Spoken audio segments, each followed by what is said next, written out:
So, good day mga ka-solar at mga ka-DIYers. So, I'm just sharing my solar setup. So, ang provider ko pala is si Phil Solar. So, my setup is a 7.7 kilowatts na solar panel. C3 na siya. 550 watts per panel. And I have 14 pieces installed. So, ito naman, I'm using ito ay 8 kilowatts naman. And ang setup natin nung una is hybrid on-grid. So, ganyan lang siya actually nung una. Tapos ngayon may battery na siya. Ako na rin nag-install nito. Saka yung mga circuit dito. So, hindi pa ganong kalinis dahil for ko ang pala siya. For fine tuning. So, may dadagdag pa ako rito. Good morning mga ka-solar at mga ka-DIYers. So I'm just sharing my solar setup. Today is August 4, Sunday, so wala tayong magawa. So ito tayo ngayon, pa-vlog ika nga. So ito nga pala ang provider ko pala rito, ang nag-install sa akin is si Phil Solar. So I'm using a 8 kilowatts DE inverter, hybrid siya. And I have a 14 pieces solar panel na Trina. Ayan siya sa taas. So 550 watts siya per panel. So I have 14 pieces installed. So ang setup ko nung una is ganito lang, no? Hybrid on-grid. Tapos nag-install ako ng battery. Ito siya, no? Si LB Topsun 51.2 volts, 200 amperes. And ito, nag-install na rin ako ng mga fuse box and mga breaker. So hindi pa siya ganun kalinis dahil nga for fine tuning pa siya. May mga setup pa akong gagawin. May mga idadagdag pa ako.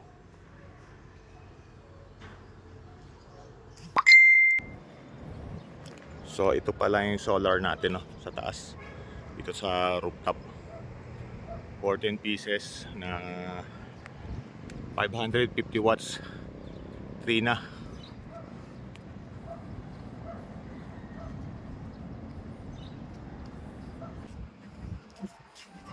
Wulaklak na siya. Ito pala yung assistant ko, si Arya. Walang magawa. At saka itong tropa niya, si Alpha. So ito yung sa ilalim ng panel.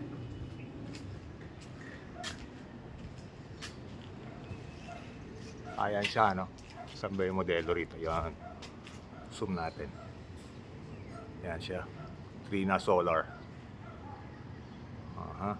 550 watts.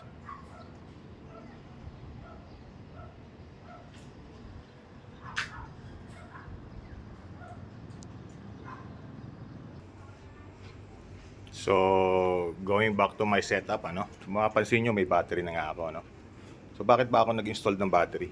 Kasi nga ganito yung scenario, no? So since naka-hybrid ako, on-grid, naka-meter na ako, na-commission na rin ni Meralco. So gumagana na, nakakapag-supply na ako ng kuryente kay Meralco, mga excess ko. So nag-battery pa rin kasi ako dahil nga pag brownout out, although may solar ako, so hindi rin gagana yung system ko. Hindi rin magkakaroon ng supply kay DE, yung solar. So cut off lahat, brownout din ako. So install ako ng battery ngayon. Nag-battery ako para kahit brownout, may solar ako. But the problem is, kung paano ko siya ibabalik sa bahay, sa system ng bahay. So nag-install ako ng ATS. Ito yung ATS ko, no? So ano ba ginagawa nitong ATS? Ito yung automatic transfer switch. So naka-prioritize siya. Naka-priority siya kay Meralco. And then pag nagkaroon ng power failure, magka-transfer siya ngayon sa reserve mo, which is yung DE ko. So yun ang ginawa ko.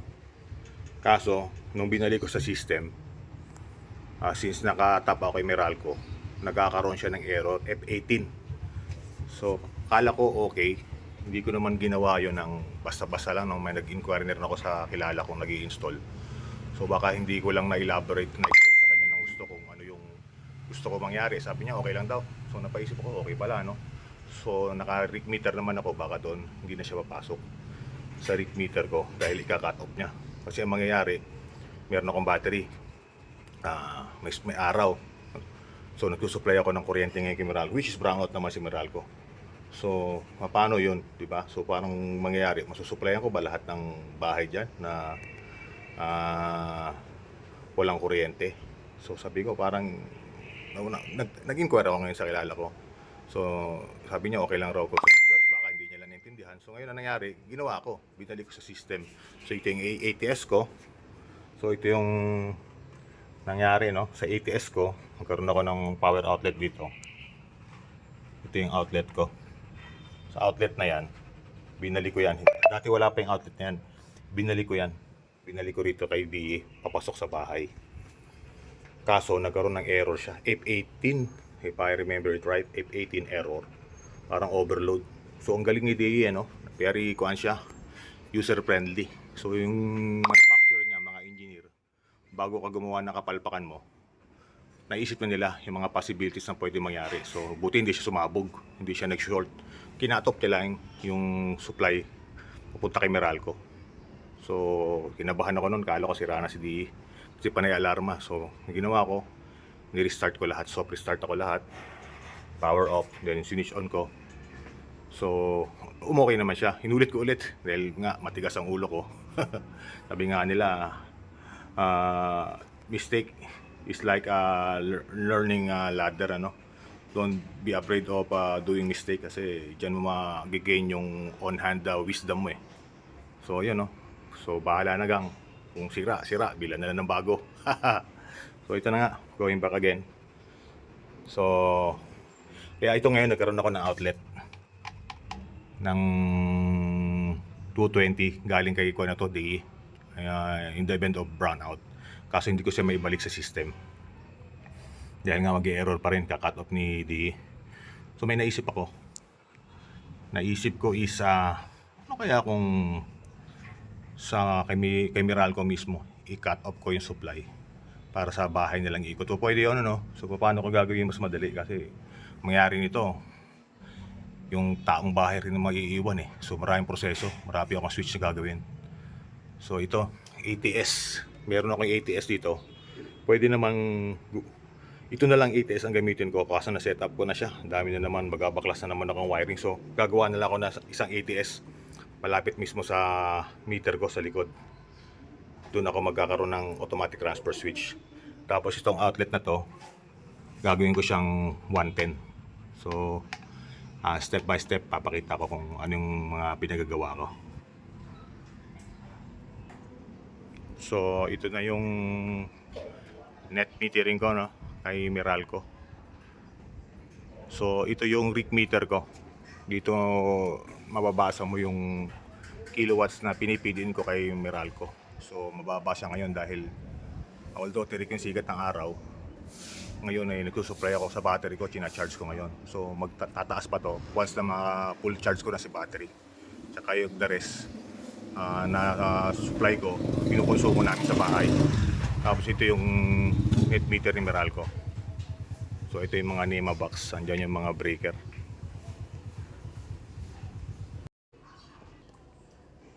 So ito nga pala yung Solarman apps ko. So makikita niyo yung production ko is 3.66 kilowatts ngayon. So nag-supply ako ngayon kay battery. Ang laki ng kinusupply ko, 3.04 kilowatts. Tapos meron pa akong consumption sa bahay na 481 watts. Then so kumukonsume pa ako kay grid, kay Meralco, para ma-sustain ko lang lahat. So naka-prioritize kasi yung battery, then yung consumption ko sa bahay kay DE. So ganyan ang ginagawa niya. So once na fully charged na ako sa battery, puro ka naman ako nito, consumption sa bahay, and then kay grid na. So ito ngayon yung mga i-install ko. ATS, tapos may 6-in-1 voltmeter reader ako, ampere, watts, kilowatts. Tapos ito yung mga SPD, AC SPD, AC breaker, Yung SPD ko, ito yung pan para sa surge protection device. Kunyari may lightning strike or mga bigla ang surge sa kuryente, siya mag-absorb. So nasisira rin siya, no? Mamaya papakita ko sa inyo yung example ng SPD na kuha na siya, na worn out na. So ito naman yung ATS na gagamitin ko mamaya dito sa baba. Siya yung maging automatic transfer switch ko. Parisan ko siya nitong 6-in-1 na reader na to. Tapos siguro isang SPD pa para mayroon akong surge protection device. So as I was previously explaining, ito yung example ng worn out AC SPD. So nagkaroon na siya ng red color, means na busted na siya. Yung green good pa to sa isang line. Pero ngayon yun nga, i-replace ko na lang siya para mas sure sa safety natin. Tapos ito yung mga DC SPD, yung mga surge protecting device niya, puro green pa siya. So good pa siya. And then so ito yung ating dito ko kukuha mamaya ng power supply galing sa load ng DE, meaning to say na galing mismo sa solar. Kukunin ko, ito yung load niya, ang gagaling dyan papunta ng ATS. May ATS pa akong gagamitin dito, tapos isusupply ko rito, tapos pagagapangin ko mamaya sa baba, isa pang STS siya, ATS I mean, automatic transfer switch. So ito yung outlet na galing sa load. Meron siyang 230 na supply. Gagawin ko siyang 110 mamaya. So parehas naman siyang live, parehas live yung isa, plus 110 volts kada line. So pag tinanggal natin itong isa, gagawin natin para maging 110 siya. Yan, isang line lang, tapos kuha tayo ng ground kunwari. So hindi siya ground, dito tayo kukuha ng ground sa may yan, may naka-ground na ako actually sa baba. So ito yung ground ko. Kukuha ko ng ground yan plus isa. So mayroon na akong 110 na supply. Tapos dito naman sa baba, so diyan siya galing sa dalawa na yan, so 220. Yan ang papagapangin ko mamaya sa baba para supply ko galing sa load papunta sa bahay. Nagagamitan ko naman ng ATS para maihiwalay ko siya, mas-split ko siya kay Meralco. So ayan na, naka 110, 120 volts na ako rito. Na-convert ko na siya. So lagyan na lang natin siya ng 110 volts para hindi malito yung mga gagamit. 110 volts. So yan na yan, So naka 110 na ako. So ayan siya, Yung isang line niya pumasok sa AC, one line, tapos yung isa naman, ito na. Tinap ko na lang siya sa ground ng isang SPD ko, AC SPD. So ground pa rin naman siya, Yung yellow line yan going here.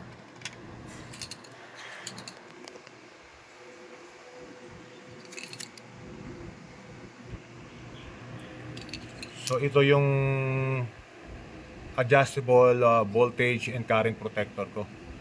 So ito yung gagamitin kong monitoring device, measuring device para i-control ko yung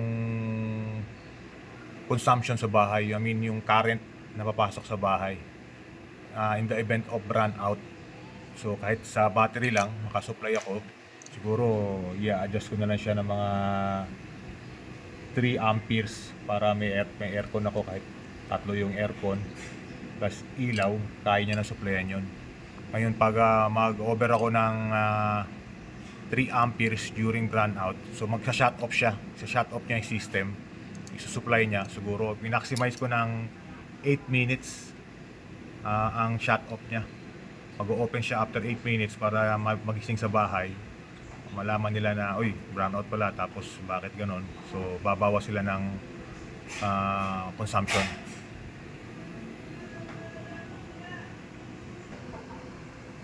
So yung adjustable voltage and current protector natin, let's say nag-brown out, no? Switch off ko na. Nag-brown out, switch on natin siya. Mayroon pa siyang countdown. So mga 58, 1 minute ang ginawa ko. Ang countdown niya bago siya mag-supply kasi minsan pag nag-brown out, tapos mga 1 seconds na, 2 seconds, switch on kaagad. So doon nagkakaroon ng surge sa kuryente. So doon nakakasira ng mga electronic equipments natin. Although meron na akong surge protection device, mas maganda pa rin niya, hindi niya bibiglain. May countdown timer siya. Yun yung countdown timer niya. So hintayin natin ulit ha. Pause muna ako. 3, 2, 1, pang. Oh. Activate siya. So yun. Supply na rin siya ng kuryente. Tapos kinaganda nito, ito nga nakokontrol natin tong settings niya. Adjust ng current. So long press yung set. Tapos punta tayo sa A10. 810. So ito nga 3 amperes na yung nakasetting ko. Maximum 3 amperes. Pag ganoon, lumagpas ako diyan, magka-shut off siya. So shut off na siya. Then yun, 500 seconds yung setting ko para i-activate niya ulit. Mahirap kasi pag 5 seconds lang, activate, on off, sisira yung natin yun, ang electronics natin. Tapos yung kinaganda niya pa, may setting din siya ng high voltage tsaka low voltage. So pag nakadetect siya ng high voltage, ako nilagay ko yung high voltage ko, mga 250. Ma-detect niya yun, i-shutdown niya rin yung system. Tapos 1 minute, kuhan siya, 1 minute pause, tapos on ulit siya. Ganun din, may low voltage din ako, naka-setting ako sa 200. Tapos may pause din siya may shutdown siya, time pause siya ng 1 minute, para protektahan lang yung mga electronic equipment ko.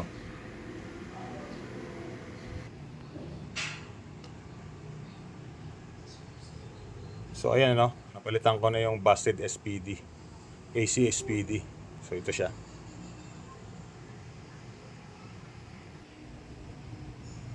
Ayan na. So na-set up ko na yung dapat kong i-set up dito sa taas.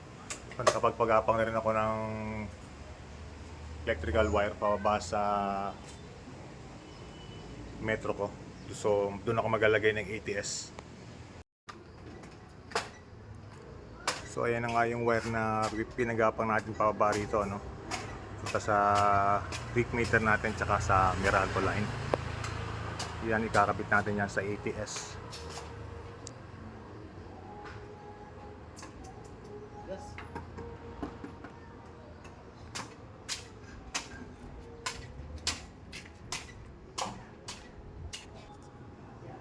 So ayan na yung wire, nakabutas na rin tayo dito. Paglalagay natin ng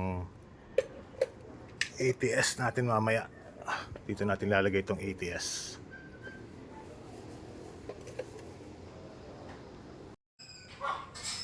So ayan na po, nakaabang na yung ATS natin, yung circuit breaker box. So ito na nga, ito na yung sa NEMA from Meralco going sa entrance ng breaker namin. So dalawang line na nakikita ko ngayon dito. Yung isa sa household line, yung isa naman pabalik kay DE. So dalawang line pala yung isolate ko using ATS.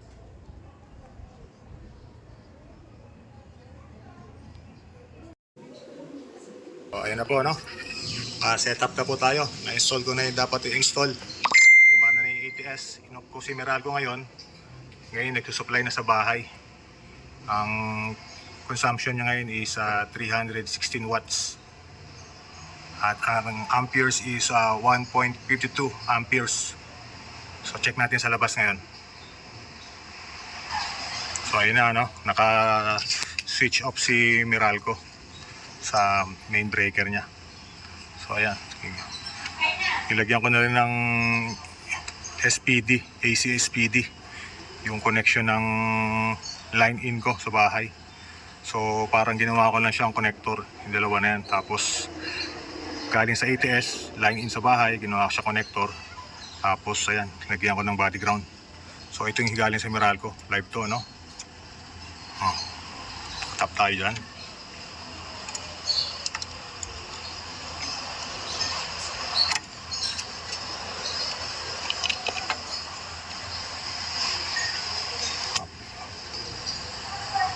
So ayan, nakatap tayo kay Meralco. So meron siyang 232 volts to 38, ganyan. So live siya, no? So ngayon naka-switch off ako. Tignan natin yung switch off ko, talaga naka-off.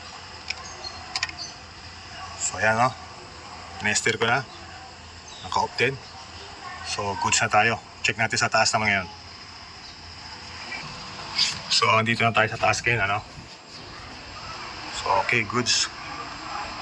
So nakalagay na tayo sa reserve. Nasa reserve na rin si ATS dito. Magandang supply kay Meralco. Ayan, purely ko lang tayo, solar and battery. So ngayon, nag-increase ako ng load sa bahay. So nag-shut off siya base sa amperes. So hindi kinaya sa setting ko ng ampere. Kasi nagpabukas ako ng dalawang aircon, tapos may electric fan, tapos yun nga, ilaw sa bahay. So ngayon nag-reset siya. So ngayon, siguro baguhin ko yung setting. Dahil nilagay ko settings na 3 amperes, hindi kaya. So setting natin ang amperes niya. Taasan natin. Pag tayo ng 810. 810. So 3 amperes lang, ano. Set natin ng siguro kahit mga 6 amperes. Kaya siya nag-trip off. Set natin ulit. Set.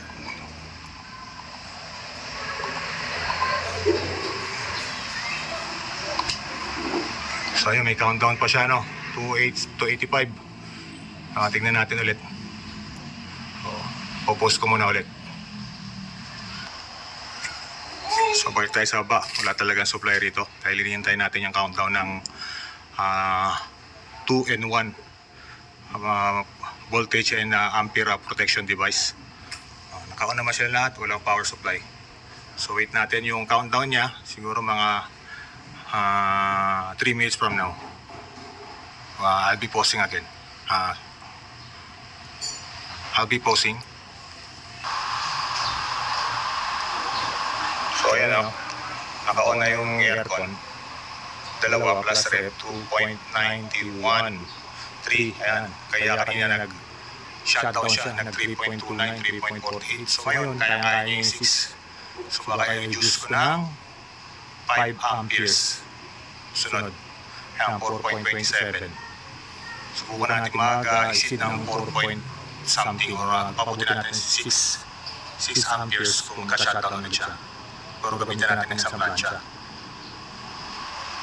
So ayun na, nasa 5.8 amperes o 6 amperes. Hindi man siya nag-trip off. Sige nga. O yan na. Pinamitan ko ng plancha, 6 amperes something, nag-shutdown siya. So ayun na naman sa tasyo, countdown na naman po tayo. So ayun, maganda yung may ganyan para na monitor natin, na preserve natin yung backup energy natin, like kung battery na lang.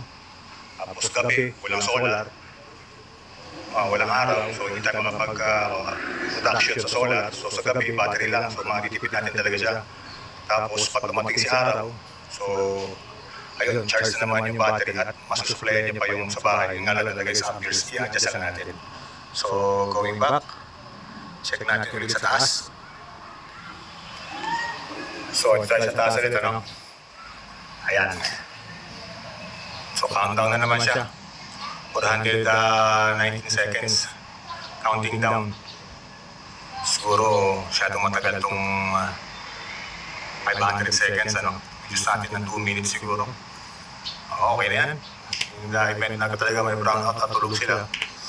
At least may self-protective device tayo. Every 6 minutes ang buwan niya. Ang reset niya. Isa yung every 1 minute reset para masira yung mga electronics natin. So, post muna tayo ulit. While posting siguro, check natin kung yung solar application kung ano. May solar man. Kung ano ang nangyayari pag ganyang walang supply si Meralco. So ayun o, kita nyo naman ano. Si Meralco grid 0. Production ko sa solar 697 watts. Sa baba. Tapos kay battery, supply ako kay battery ng 17 watts lang. Tapos kay sa bahay, 626. So ganun pa no, pagka walang power supply kay Meralco, ang ginagawa pala ito kasi meron akong current transfer o tatawag lang CT. So nire-read niya, sinusupply niya lang yung kailangan ko sa battery tsaka sa bahay. Tapos hindi niya na sinusupply si Meralco, kaya ang kinukuha ko lang ng production is 697 watts. Additional, i-add ko rin siguro itong 626 plus 17. So baka may margin of error lang kaya ganyan. Pero pagka naka-on grid ako, ma-maximize yung production ko. Dapat nag-production na ako ng 6 kilowatts something. Ngayon, hindi na sikat ng araw eh. Hindi na sikat ng araw ngayon. Ano? Sabi, di ba? O sige, silaw. So, balik tayo dito. Ilan na yung countdown niya? 291. May battery. Ayos din.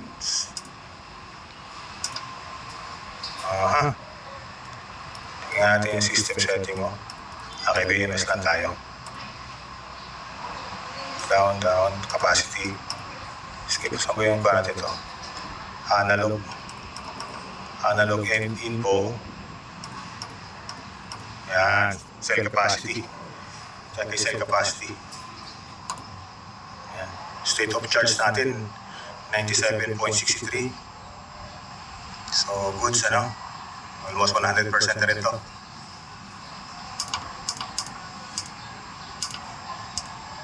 So, yan. Counting down. 243 seconds.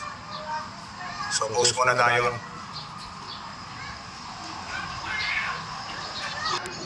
56, 55, 54, countdown. Tignan natin.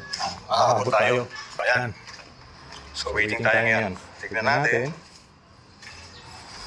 kung anong mangyayari.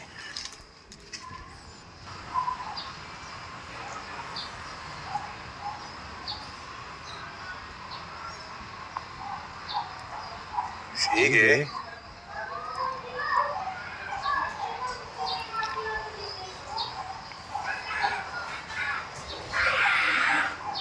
Yun. Yan na. Power on. So, may power na naman tayo. So, 1.56 amperes ha. Yun yung pula. Yan yung monitoring niya. Yan naka-settings. Naka-settings sa taas 6 amperes. Dito sa baba, ang monitor niya is 1.5. Ano dito mas sa taas siguro 1.5 pa rin na yan. So, ayun no. Ilaw naman, may supply ng kuryente sa bahay. May ilaw. So, goods tayo. So, final test natin is kung isi-switch ko na yung power kay Meralco. So, for the moment ngayon is naka-close siya. Sige. Naka-close pa siya. Papa-on ko na lang ito para makita natin sa bahay. Ayan o, naka-off siya, di ba? So, balik tayo ron. Para ma-conclude natin kung is a success or not a success. Pumunta na si Mrs. sa labas, papa-on ko na si Meralco. Sige, paki-on. Switch on. Up. Oo, yan lang. O, yan. Transfer siya. Na-transfer. So, ngayon, nasa pa na tayo. And, as in, prioritize niya yung natural. Tawag ito yung number 1, reserve. Kanina nasa reserve tayo. Ayan o, RON. Ayan nasa reserve. So, gumana, ano? Walang nangyari. Hindi na pumutok. So, therefore, conclude na it's a success. So, ayun. Ibig sabihin, kahit brownout, makasupply na ako ng kuryente sa bahay using my battery and solar panels. So check natin ngayon kay Solarman naman kung ano ang reaction ni Solarman doon. Kung gumana yan, si Kwampa, hindi ba siya naka-refresh? Yung grid niya is 0 pa rin. So tignan natin. Let's check kay Solarman. Ayun. Update time, 11 minutes ago. So uli pa rin. Kailangan nito pinaka-update yung latest. So, post ko muna ha. Hintayin natin yung pinaka-update niya. Medyo may delay itong si Solarman.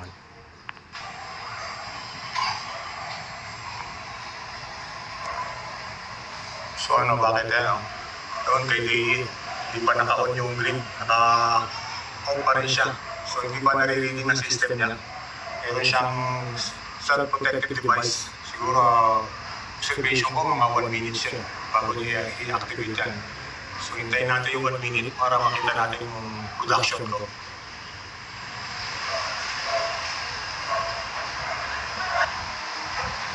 So ayan, gumana na si grid.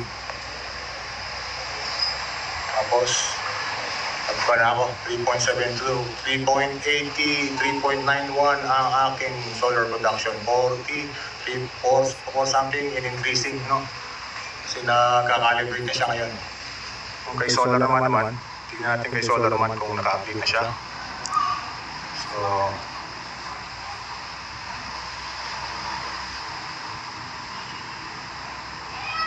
wala pa rin. Hindi pa rin naka-on yung grid. So, hindi pa tayo ng latest update niya. Mag-refresh natin. Pause muna tayo. So, yun na, no? Nag-update na si Solar naman. Okay na. Production na ako ng 4.6 kilowatts. Tapos supply ako sa bahay. Nagkukonsumo sila ngayon ng 2.47. The rest, nagka-charge ako kay battery. And then, ayun, nagsusupply na ako ng excess ko kay Solar o kay Meralco. So, nag-ibenta na ako sa grid.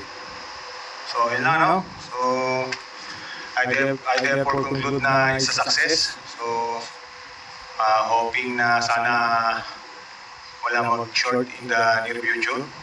So constant monitoring lang muna ang gagawin ko. Observe ko kung magkaroon ng mga drawback, ano. Tsaka, ayun, aaralin ko pa rin ito. Isipin ko pa kung tama ko talaga itong ginawa ko. Reviewin ko ulit lahat para sure ko na walang mag-short. So yun lang po mga kasolar, mga ka-DIYers. Sana nagustuhan niyo po yung aking first time na pag-vlog sa ganitong solar. Medyo mahaba, magulo. Kasi nga on the spot ginagawa ko rin siya. Habang nagpo-post ako, binablog ko siya. Hindi man siya step by step, marami para dapat ako explain ko paano lalo na sa labas ng Meralco ko, paano ko siya kinat yung line. So hindi ko na elaborate. So siguro yung mga nakakaintindi naman dyan, alam nila. Unang tingin pa lang nila, alam na ginagawa. Sa ginawa ko naman na ito, at tingin ko hindi man ako ang unang huling gumawa nito. Mga gumawa na rin ito. Sa akin naman, naisip ko lang ito. Wala rin gano'n na kasi sa akin, wala nag-explain ko paano. So inaaral ko lang, yun, pwede pala. Dagdag lang ako ng ETS, kailangan maihiwalay ko lang itong si supply ni DE kay Meralco. Paano pag run out? Kailangan maihiwalay ko yung connection nila. So, using ETS, ayun, it's a success.